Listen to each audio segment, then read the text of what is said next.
Oh, you're muted, I think, Jen. Oh, There good you are. morning, everybody. Thank you.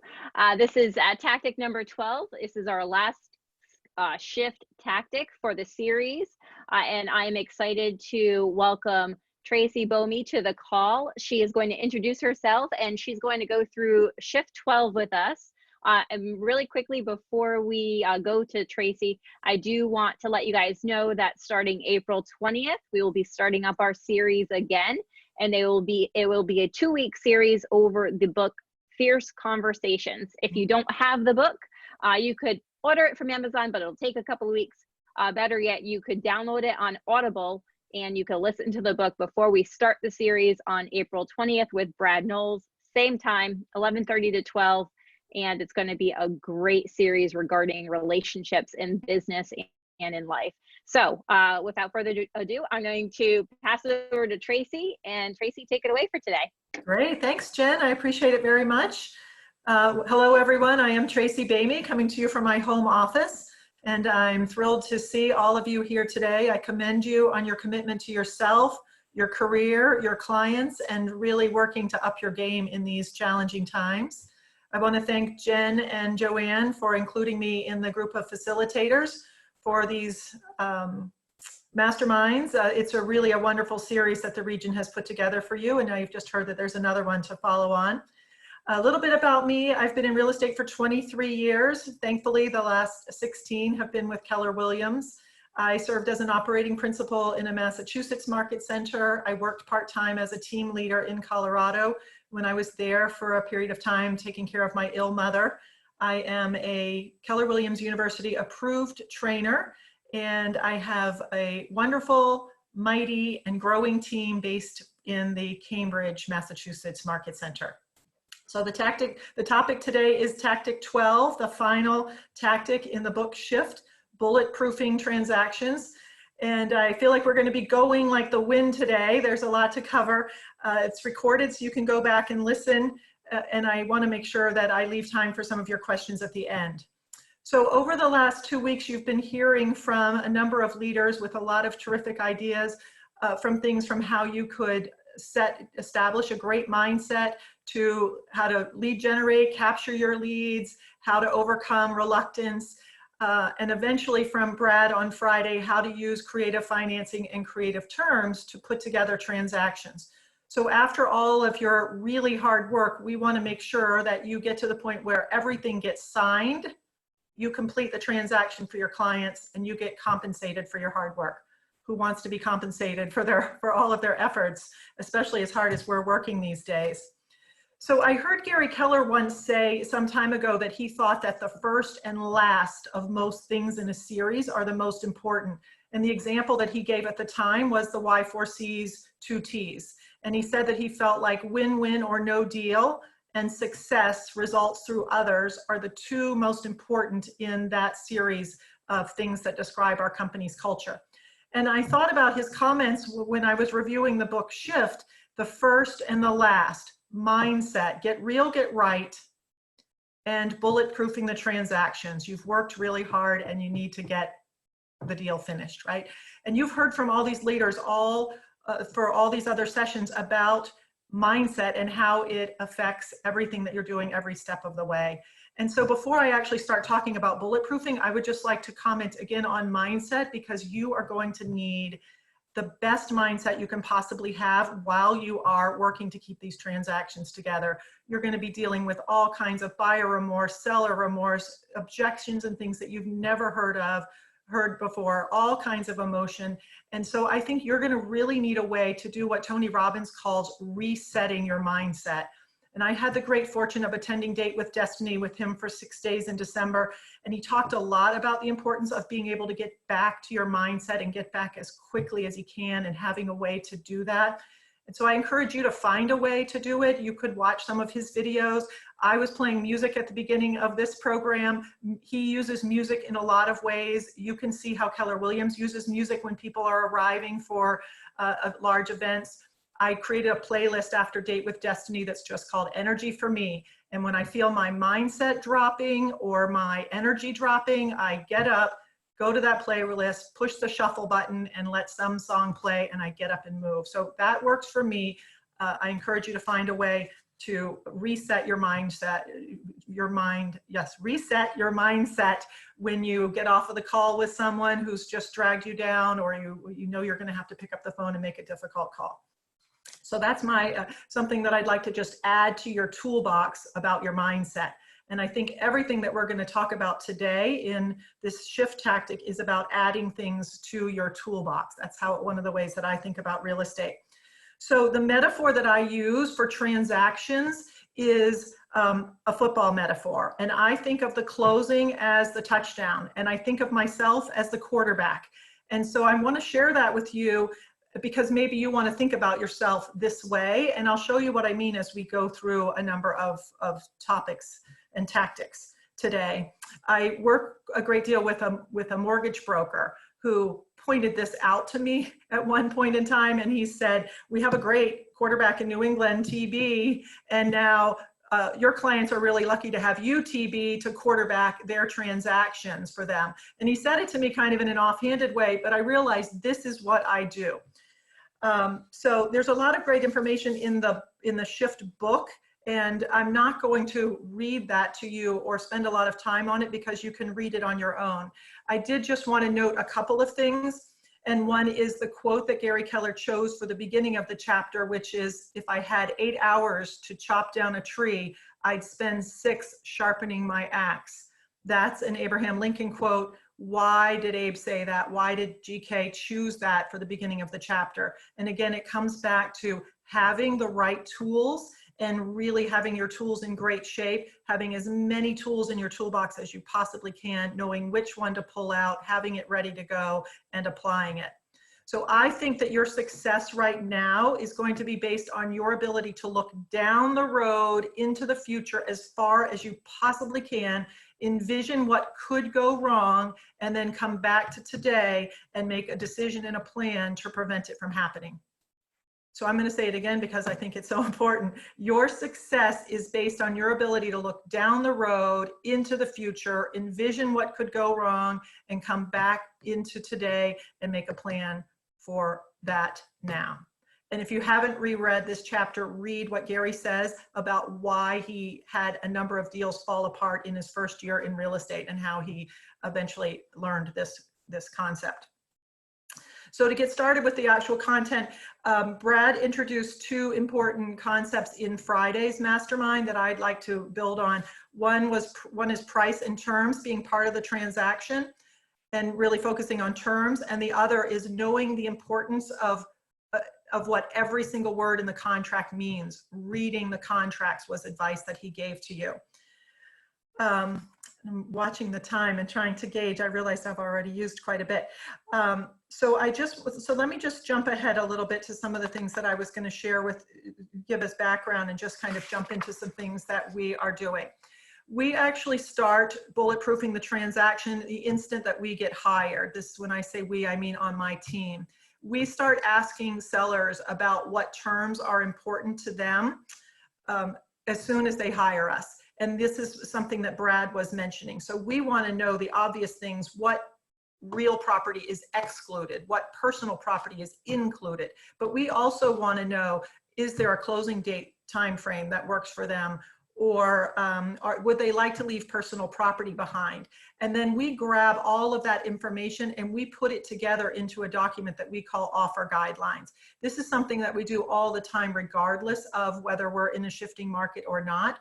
We do it because we want to educate the buyer's agents on the other side what terms might be beneficial to the seller. We want to get the strongest terms for the seller, but we also want to simplify things for ourselves and our team so we don't have to repeat this information for everyone. And when we have been in a seller's market, of course, buyers are looking for ways to get their agents to stand out. So we can get great things for our seller, like staying in a property for 90 days free of charge after closing, or leave behind all the personal property that they don't want.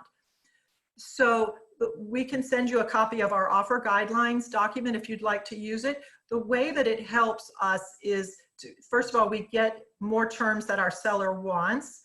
We don't have to go back to buyer's agents as often and say, you left out this form, you left out this date. There are still times when after we receive the offers, we need to go back to the agent and say something like, we ask that the chandelier be excluded and your offer doesn't say that. Is that intentional? Your client really wants the chandelier, or did you overlook it?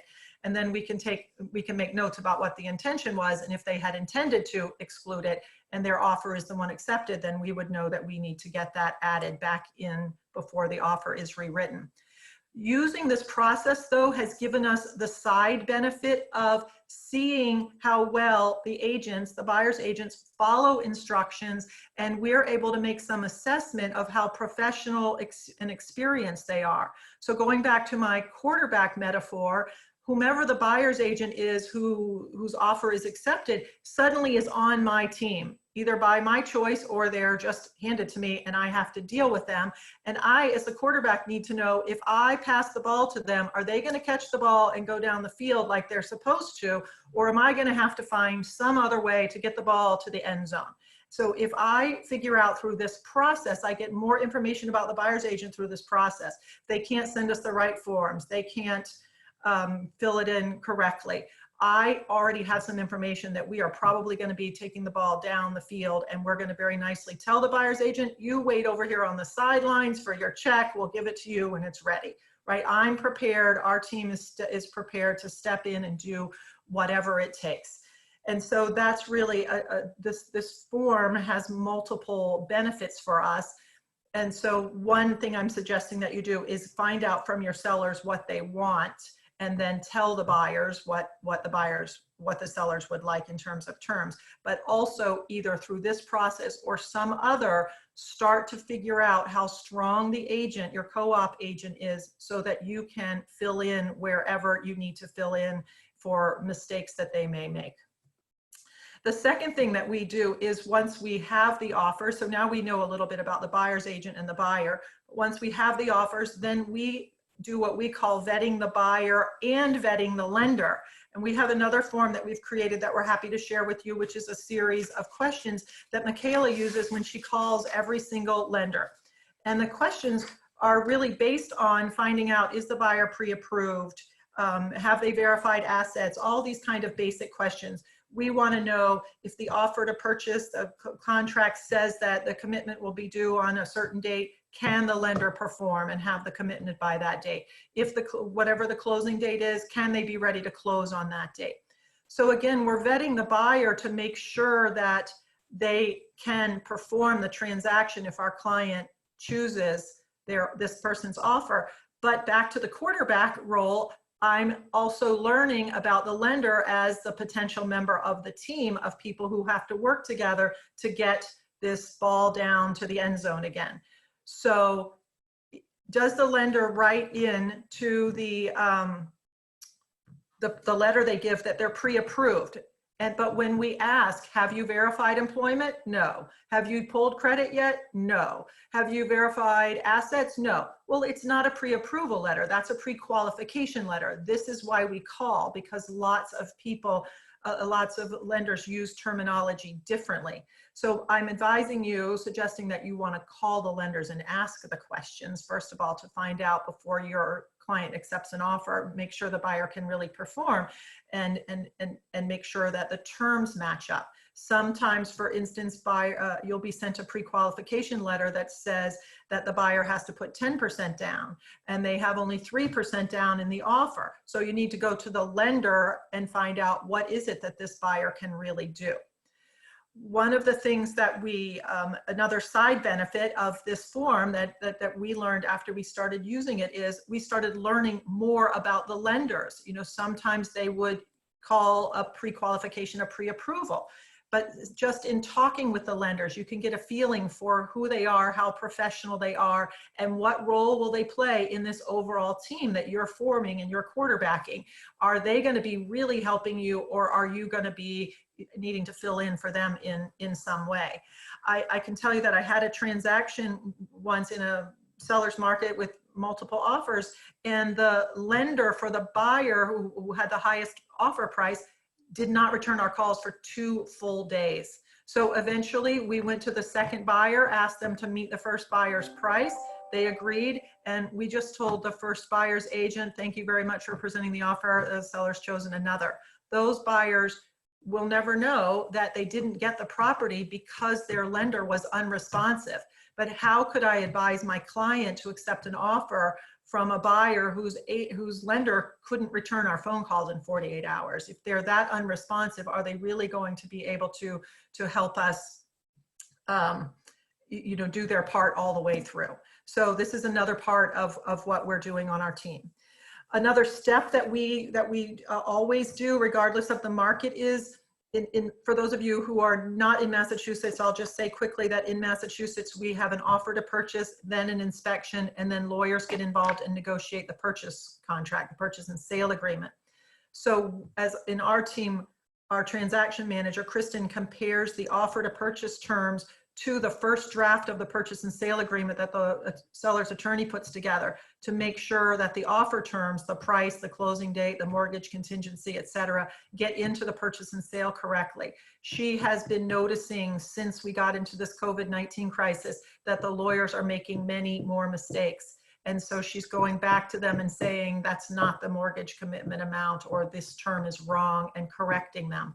So that's another step for you. We've added a step on our team, and once we have the final version of the purchase and sale, before we give it to anyone to sign, I read every single word in that contract, the purchase and sale agreement, and all of the riders. This goes back to what Brad told you, that you need to understand the contracts and what they say and what they mean. I happen to have been a real estate paralegal for 3 years before I became a real estate agent. So I wrote these contracts for attorneys for 3 years. And I can tell you there are a lot of mistakes that are happening right now. I found one for a condominium being sold in the city that had something about a conservation restriction order of conditions in another town as a condition. Clearly the attorney had copied over a document from a previous transaction and not sufficiently cleaned it up. So I can't emphasize enough how much you need to read the documents and make sure that the terms that everybody agreed to are correct. Then the next thing that I would like to talk with you about is trying to have 0 contingencies in the purchase and sale agreement, if that is at all possible. You probably will have a mortgage contingency, but if you can get everything else satisfied before the P&S, you're going to be in better shape. For example, if you have a radon test, you want to get the results back before the purchase and sale agreement. If they're not back before the purchase and sale agreement, then you want to make the contingency. You want to have a plan. If you can avoid language that says the buyer doesn't have to buy this house if the radon results are high, right? You don't want that language that says that the buyer has a way out. You want to agree in advance that if the radon results are high, the seller will pay for a radon system, or I think this is even better, the seller will give a closing cost credit of X, $1,000, $1,200. But if you could agree in advance to what the solution is in the contract, then your contract is bulletproofed, right? If radon results are high, the deal isn't falling apart. We already know the seller's either putting in a system or the seller's giving money. So there's no contingency anymore. This is just a term of the contract. We converted a contingency into a term. Condominium documents need to be reviewed. Get them reviewed before the purchase and sale agreement is signed. Do not have a contingency in the purchase and sale agreement for reviewing condo docs. If there are repairs that need to be done, if there's any way to get them monetized, if there are electric that needs to be replaced or repaired, if it's $300, let's agree to a $300 closing cost. If you can't monetize it, if there's any way possible in your state and with the lawyers you're working with to put this in a side agreement so that the purchase and sale agreement is what goes to the bank, and this has the basic terms, and then there's a separate document that says prior to closing, seller will repair the stone wall, fix A, B, C, and D, whatever it is. If that's in a separate agreement, a side agreement, it will not prevent the closing from happening. If the work does not get done for whatever reason, the parties can agree on some sort of a cash holdback to allow the work to happen after the closing. If it's in the purchase and sale agreement and the lender sees it and the lender says we're not going to release the funds to close until these things are done, your closing could get stalled. or cancel. So let's see, a couple of other things. So back to the quarterbacking idea and team members and the lawyers. I was just talking about negotiating the contracts. I do strongly encourage my clients to use lawyers on my very, very short list, because I know how to work with those lawyers. They're a part of my team. They know how I play, how I work, and I can deliver better results for my clients when they choose one of my lenders, or one of my lawyers, or one of my lenders for that matter, if I'm on the buyer side. If they don't want to choose one of my lawyers, of course I can't insist. Then of course I need to, as quickly as possible, figure out how that lawyer works and figure out if they will respect me as a professional and how much involvement that they'll let me have, because I really do want to influence the way things get written. And there are two others. So you also need to keep in touch with your market center leadership or your MLS or your realtor board with any changes that are happening as a result of COVID-19, and make sure that you are proactively planning for them in your contracts. And so, for an example, in Massachusetts, the law says that within 60 days prior to closing, sellers have to have their smoke detectors inspected and provide a certificate at closing saying smoke detectors and carbon monoxide detectors are in good working order. Well, the fire departments aren't inspecting right now, and so Governor Baker made an order that this responsibility is transferred to the buyers. And some lawyers are still leaving language in the purchase and sale that says it's the seller's responsibility. I just had one signed, a purchase and sale signed, and the best I could get the lawyer on the seller's side to do, wasn't my lawyer, was to add language that says if the seller can't do it for whatever reasons, then the buyer will do it. If you're a mass agent, you can go to MLS and find a Massachusetts Association of Realtors rider that's very well written, in my opinion, that says very clearly the buyer has to do it now and has certain things they have to do within 90 days of the state of emergency. So you could attach that rider to your the offer to purchase, so it becomes a part of the P&S. You could go back to your offer guidelines that I talked about earlier and attach the smoke detector certificate to the offer guidelines, or the smoke detector language to the offer guidelines, and say, these are part of the guidelines. We'd like to see this included. And then PS, those of you who are buyer's agents, this is a chance for you to shine after the closing, because they have to be, the smoke detector inspections have to be done within 90 days of the state of emergency ending. So you could make a list of all your closings that happened and then help those people over the next 90 days get the property ready, meet the fire department for them, just as you would do on the seller side. And then the final thing that you need to be thinking about is that there is now COVID-19 language being added to the contracts that says if there is an excused COVID-19 reason for a delay, the parties agree that the closing can be delayed. And this is trickier for you as an agent to include in your contract up front, because as agents, all we're allowed to do is fill in blanks. In contracts, we're not allowed to write language. And the Massachusetts Association of Realtor has a recommended language. REBA, the Real Estate Bar Association, has language. And then a lot of lawyers are writing their own language. And they're very, very different. I've seen probably 12 or 14 different versions. So I would suggest that you write into your purchase and sale, into your offer to purchase, just a simple line that says the P&S will include mutually agreeable COVID-19 protective language. And then you'll leave it to the lawyers to figure out what it is what language needs to be there to protect your clients. So 60 seconds and then we're going to open for questions. One suggestion for all of you, regardless of where you are, is that you could start a no dead deals team in your market center and ask either your ALC or some of the most experienced agents in your office to join a group text or a group email, and anyone who has a deal who starts to fall apart or is having a hard time putting a deal together could text in that group chat or email to that group and say, this is what's going on. And then you could have, it would really be a mastermind. Basically, you'd be hearing from a lot of people, ways that you could potentially solve the problem or prevent a problem from happening. So of course, we're a company where we all work together. And so here's a chance where more experienced agents who already have more tools in their toolbox can help lesser experienced agents. And then everyone in the company, of course, wins. And then finally, I put at the very top Michaela's email address. And if you'd like information, we'll send you our script for vetting lenders and buyers, our offer guidelines. And then Monica Reynolds, who's the Vice President of MAPS, sent an email to all the Mastery clients with a document that is her tips for bulletproofing transactions. And we're happy to share that as well. So that was a little bit of a whirlwind. I hope it's helpful, and let's open up and see if I can answer some questions for you. That was great, Tracy. Thank you so much. You're welcome. I know Michaela's on top of all the emails. We have a lot of requests for your forms. They sound wonderful. So anybody who puts their email in this chat box, Michaela's on top of it. She's also sending it to me, and I'm going to be posting it on our New England Keller Williams leadership page. So your leadership will get them out to you as well. But let's take some questions. If anybody has questions on what we talked about today, Tracy's open. Yes.